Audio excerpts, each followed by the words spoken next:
दोस्तों, आज के वीडियो में मैं आपको ऐसे फैक्ट्स बताऊंगा जिन्हें जानकर न सिर्फ आपको भारत के इतिहास के प्रति गर्व होगा, बल्कि मैं दावे के साथ कह सकता हूं कि आप इस वीडियो को अपने दोस्तों के साथ शेयर भी जरूर करोगे और उन्हें भी हमारे इतिहास के इन तथ्यों के बारे में जानने का मौका दोगे। तो चलिए वीडियो को स्टार्ट करते हैं। सुश्रुत के बारे में कौन नहीं जानता। ये वो महापुरुष थे जिनके द्वारा की गई खोज पर सुश्रुत संहिता की रचना की गई थी। 3000 बीसीई में सुश्रुत जी ने यह बता दिया था कि इंसान के पूरे शरीर में 900 लिगामेंट्स होते हैं और यही नहीं, ये लिगामेंट्स 4 तरह के होते हैं। ये भी उन्होंने उसी समय बता दिया था जब बाकी देशों में बीमारियों को ठीक करने के लिए वुडू मतलब काले जादू का इस्तेमाल किया जाता था। लेकिन आज फिर भी भारत को छोड़कर बाकी देशों में फादर ऑफ मेडिसिन हिप्पोक्रेट्स को कहा जाता है। हर 12 सालों के बाद प्रयागराज में कुंभ मेले का आयोजन किया जाता है। हिंदू धर्म की मान्यताओं के अनुसार जब बृहस्पति वृषभ राशि में और सूर्य मकर राशि में प्रवेश करता है तो इसी समय पर प्रयागराज में कुंभ मेले का आयोजन किया जाता है और ऐसा मौका आता है 12 सालों में सिर्फ एक बार। लेकिन आपको तो पता ही होगा कि कुंभ मेले का आयोजन कई सैकड़ों सालों से किया जा रहा है। मतलब ग्रहों की स्थितियों के बारे में और उनके लोकेशंस के बारे में पुराने समय में भी हम भारतीयों को पता था। बुध ग्रह की खोज का श्रेय गैलीलियो को दिया जाता है, जिन्होंने 17वीं सदी में अपने टेलीस्कोप से उसे पहली बार देखने का दावा किया था। क्या आपको पता है कि स्वामी विवेकानंद जी ने शिकागो में आयोजित वर्ल्ड पार्लियामेंट ऑफ रिलीजन में एक ऐतिहासिक भाषण किया था। ये भाषण इतना प्रभावशाली था कि इस भाषण के बाद उन्हें 2 मिनट स्टैंडिंग ओवेशन दिया गया था। सिर्फ यही नहीं, इस भाषण के 473 शब्दों को शिकागो आर्ट इंस्टीट्यूट की सीढ़ियों पर लिखा गया है।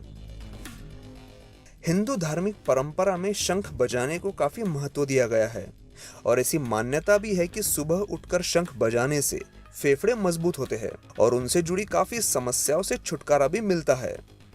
क्या आपको पता है कि मॉडर्न मेडिकल साइंस ने बनाया हुआ स्पायरोमीटर भी शंख जैसा ही काम करता है, जो मरीजों की लंग कैपेसिटी और ऑक्सीजन लेवल बढ़ाने के लिए इस्तेमाल होता है। कोरोना संक्रमण से बचाए रखने के लिए भी कई डॉक्टर्स ने शंख बजाने की बात को मानते हुए यह दावा किया था कि नियमित रूप से शंख बजाने पर फेफड़े मजबूत होते हैं और कोरोना संक्रमण से बचाव होता है।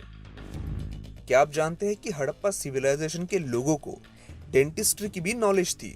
जी हाँ, खराब हुए दांतों को जड़ से उखाड़ना, टूटा हुआ दांत निकालकर नया लगाना, यहाँ तक कि दांत के खराब हुए हिस्से को ड्रिल के इस्तेमाल से पॉलिश करने की टेक्निक भी यहाँ के लोगों को पता थी। मेहरगढ़ हड़प्पा सभ्यता के शुरुआत का एक ऐसा शहर था जहाँ तांबे की एक ऐसी ड्रिल मिली है जो आज के डेंटिस्ट द्वारा इस्तेमाल की जाने वाली ड्रिल से कई हद तक मिलती जुलती है। और यहाँ कई ऐसे स्कल्स भी है जिन पर डेंटल प्रोसीजर के कई निशान दिखाई देते हैं।